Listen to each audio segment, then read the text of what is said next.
सुनने वाले सारे भाइयों बहनों और छोटे बड़े सबको मेरी राम राम। आज मैं आपके लिए लेकर आई हूँ शीतला माता की 2 कहानियाँ। ये दोनों ही कहानियाँ पौराणिक और बहुत ही प्रचलित हैं और पूजा के बाद इनमें से कोई भी कहानी कही जा सकती है। कहानी शुरू करने से पहले हमेशा की तरह एक छोटी सी रिक्वेस्ट, अगर आपने मेरे चैनल को अभी तक सब्सक्राइब नहीं किया है तो प्लीज इसे सब्सक्राइब करें, दोस्तों और परिवार वालों के साथ शेयर करें और घंटी वाला बटन जरूर दबाएं ताकि आने वाले सारे नए वीडियोस की नोटिफिकेशन आपको टाइम से मिलती रहे। और हाँ, एक बात और, अगर आप किसी भी तरह के जाप या पाठ की कोई भी किताब खरीदना चाहते हैं और ये आपके एरिया में आपको नहीं मिल रही है तो इसे आप मेरे Amazon स्टोर से खरीद सकते हैं। उसका लिंक मैंने नीचे डिस्क्रिप्शन में दिया है, जहां पर आपको हर तरह की जाप और पाठ की किताबें मिलेंगी। अगर आपकी पसंद की किताब स्टोर में उपलब्ध नहीं है तो प्लीज कमेंट्स में मुझे बताएं और मैं उस किताब को ढूंढकर स्टोर में आपके लिए डाल दूंगी। इसके अलावा गणगौर और नवरात्रि की पूजा के लिए किसी भी तरह का अगर कोई सामान आप खरीदना चाहते हैं तो उसका भी लिंक मैंने अलग से डिस्क्रिप्शन में दिया है। अगर आप रोज की पूजा का कोई सामान खरीदना चाहते हैं तो उसका अलग लिंक डिस्क्रिप्शन में दिया हुआ है। और अगर आपके घर में शादी विवाह या दूसरा कोई फंक्शन या पूजा या समारोह है तो उसके लिए भी मैंने एक अलग से एक स्टोर बनाया है। Amazon पर हजारों जो चीजें अवेलेबल हैं उनमें से मैंने छांट कर बहुत ही रीजनेबल और अच्छी क्वालिटी और उचित दाम वाली चीजें चुनकर मैंने आपके लिए ये लिंक तैयार किया है। तो अगर आपको इनमें से रोज की पूजा, किसी खास त्योहार की पूजा, शादी विवाह या किसी अन्य तरह के सामान की जरूरत हो तो आप उनके अलग अलग लिंक्स पर जाकर वहां से ये सामान खरीद सकते हैं। तो आइए कहानी शुरू करते हैं। शीतला माता की पहली कहानी। ये कथा बहुत ही पुरानी है। एक बार की बात है, शीतला माता ने सोचा कि आज धरती पर चलकर देखती हूँ कि कौन मेरी पूजा करता है और कौन मुझे मानता है। ये सोच के शीतला माता ने एक बूढ़ी औरत का भेष बनाया और धरती पर राजस्थान के एक गांव में आई। वहां इधर उधर घूमते हुए उन्हें बहुत देर हो गई, लेकिन उन्हें गांव में अपना कोई भी मंदिर दिखाई नहीं दिया, ना ही उन्होंने किसी को अपनी पूजा करते देखा। वो अभी गलियों में घूम ही रही थी, तभी एक मकान में ऊपर खिड़की से किसी ने चावल का गरम गरम उबलता हुआ पानी यानी चावल का मांड नीचे फेंका। वो उबलता हुआ मांड सारा का सारा शीतला माता के ऊपर आकर गिर गया। उससे माता के पूरे शरीर में फफोले पड़ गए और उनके पूरे शरीर में जलन होने लगी। अब वो गांव में इधर उधर भाग भाग के चिल्लाने लगी, अरे मैं जल गई, मेरा शरीर जल रहा है, मेरा शरीर तप रहा है, कोई मेरी मदद करो। लेकिन गांव में किसी ने भी शीतला माता की मदद नहीं करी। काफी देर के बाद एक कुम्हारन ने उन्हें देखा। वो अपने घर के बाहर बैठी हुई थी। उस कुम्हारन ने देखा कि अरे ये बुढ़िया माई तो बहुत जल गई है और इसका पूरा शरीर तप रहा है, पूरे शरीर में छाले पड़ गए हैं और ये तपन और उन छालों की जलन वो बेचारी सहन नहीं कर पा रही है। तब उस कुम्हारन ने कहा, माँ तू यहाँ आके बैठ जा, मैं तेरे शरीर के ऊपर ठंडा ठंडा पानी डालती हूँ, उससे तुझे बहुत शांति मिलेगी। कुम्हारन ने उस बुढ़िया माई को अपने घर के आगे बैठाया और जल्दी से घड़ा लाकर घड़े का ठंडा ठंडा पानी माता के ऊपर डाला। माता के शरीर में तुरंत ठंडक पड़ गई। फिर वो कुम्हारन बोली कि माँ, मेरे घर में रात की बनी हुई राबड़ी रखी है, थोड़ा दही भी है, तू ऐसा कर थोड़ा दही और राबड़ी खा ले, उससे तुझे और ठंडक मिलेगी। इतना कहकर कुम्हारन दौड़ के भीतर गई और जल्दी से दही और राबड़ी लाकर माता को खाने के लिए दिया। जब शीतला माता ने ज्वार के आटे की ठंडी राबड़ी और दही खाया तो उसके शरीर को और ठंडक मिली। तब कुम्हारन ने कहा, आ माँ यहाँ बैठ, तेरे सर के सारे बाल बिखरे हैं, ला मैं तेरी चोटी गूंथ देती हूँ। कुम्हारन एक कंघी ले आई और उससे माँ के बाल संवारने लगी। तभी अचानक कुम्हारन की नजर उस बुढ़िया माई के सिर के पिछले हिस्से पर पड़ी। उसने देखा कि वहाँ बालों के अंदर एक आंख है। ये देखकर कुम्हारन बहुत डर गई और जोर से चिल्लाती हुई वहां से भागी। तब बुढ़िया माई रूपी शीतला माता ने कहा, रुक जा बेटी, डर मत, मैं कोई भूत प्रेत नहीं हूँ, मैं तो शीतला माता हूँ। मैं तो इस धरती पे ये देखने आई थी कि कौन मुझे मानता है और कौन मेरी पूजा करता है। इतना कहकर माता 4 भुजा वाली, हीरे जवाहरात के गहने पहने, सिर पे सोने का मुकुट सजाए अपने असली रूप में प्रकट हो गई। माता को उस रूप में देखकर कुम्हारन भागते भागते रुक गई और अपने सामने साक्षात शीतला माता को खड़े देख उसे बहुत ही आनंद हुआ। वो उनके पैरों में पड़ गई और बोली, माता मुझे माफ करो, मैंने आपको पहचाना नहीं और मैं आपसे डर के भागने लगी। मेरे इस अपराध के लिए मुझे माफ कर दो। माता ने उसे उठाया और कहा, इसमें तेरी कोई गलती नहीं बेटी। अब कुम्हारन सोचने लगी, मैं तो गरीब, मेरे घर में ना बैठने की जगह है, ना कुछ अच्छा खाने के लिए है, मैं कहाँ माता को बिठाऊं, कैसे उनकी सेवा करूं। तब माता बोली, अरे बेटी तू किस सोच में पड़ गई। कुम्हारन की आंखों से आंसू बहने लगे।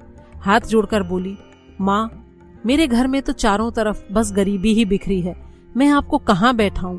मेरे घर में ना तो चौकी है, ना बैठने का आसन है, ना ही आपकी सेवा के लिए कोई और साधन मेरे पास है। मैं क्या करूं, मैं कैसे आपको प्रसन्न करूं। तब शीतला माता बोली, मैं तुझसे पहले ही बहुत प्रसन्न हूं, तू चिंता मत कर। कुम्हारन के घर के बाहर गधा खड़ा था। माता उस गधे पर बैठ गई और एक हाथ में झाड़ू और दूसरे हाथ में डलिया लेकर उस कुम्हारन के घर की सारी दरिद्रता यानी सारी गरीबी को झाड़ के उस डलिया में भर के दूर फेंक दिया और कुम्हारन से बोली, बेटी मैं तेरी सच्ची भक्ति से बहुत खुश हूँ, तुझे जो भी चाहिए वो वरदान मुझसे मांग ले। कुम्हारन हाथ जोड़ के बोली, माता मेरी इच्छा है कि अब आप इसी गांव में स्थापित होकर यहीं पर रहो और जिस तरह आपने मेरे घर की गरीबी को अपनी झाड़ू से साफ करके दूर कर दिया, ऐसे ही जो भी होली के बाद सप्तमी को भक्ति भाव से आपकी पूजा करे, आपको ठंडा जल, दही और बासी ठंडा भोजन चढ़ाए, उसके घर की गरीबी को भी ऐसे ही साफ कर दो। आपकी पूजा करने वाली हर नारी को अखंड सुहाग दो, उसकी गोद हमेशा भरी रहे। साथ ही जो पुरुष शीतला सप्तमी को नाई के यहाँ बाल ना कटवाए, धोबी को कपड़े धुलने ना दे और आपके ऊपर ठंडा जल चढ़ाकर, नारियल फूल चढ़ाकर अपने परिवार के सहित ठंडा बासी भोजन करे, उसके काम धंधे में, उसके व्यापार में कभी कमी ना आए, उसका व्यापार हमेशा फलता फूलता रहे, ऐसा वरदान आप मुझे दो। तब माता बोली, तथास्तु, जो भी तूने वरदान मांगे वो सब मैं तुझे देती हूँ बेटी, और तुझे आशीर्वाद देती हूँ कि तेरे घर में और इस पूरे गांव में कभी किसी चीज की कमी नहीं होगी। हे शीतला माता, जैसे आपने उस कुम्हारन पे दया की, वैसे ही सब पे दया करना। कहते सुनते हुंकारा भरते अपने सारे परिवार पे दया करना, हम पे भी करना। जय शीतला माता। शीतला माता की दूसरी कहानी। बहुत पुराने समय की बात है। एक बार एक गांव में एक ब्राह्मण का परिवार रहता था। घर में ब्राह्मण की पत्नी, 2 बेटे और 2 बहुएं थीं। ब्याह के कई सालों के बाद दोनों बहुओं को बेटे पैदा हुए। दोनों बड़े ही लाड़ प्यार से अपने बेटों को पाल रही थी। कुछ दिन के बाद शीतला सप्तमी का त्योहार आया। सास ने पूजा के लिए और सबके खाने के लिए ठंडा भोजन तैयार किया। अब दोनों बहुओं ने ये सोचा कि अगर हम बासी खाना खाएंगी तो हम बीमार हो जाएंगी, हमारे बच्चे अभी छोटे हैं, इसलिए हमें बासी भोजन खाना ठीक नहीं रहेगा। लेकिन अगर ये बात सासू जी को कही तो वो नाराज हो जाएंगी, तो अब क्या करें। ऐसा विचार करके दोनों बहुओं ने सुबह सुबह पशुओं के दाने तैयार करने के बर्तन में चुपचाप 2 बाटी बना ली।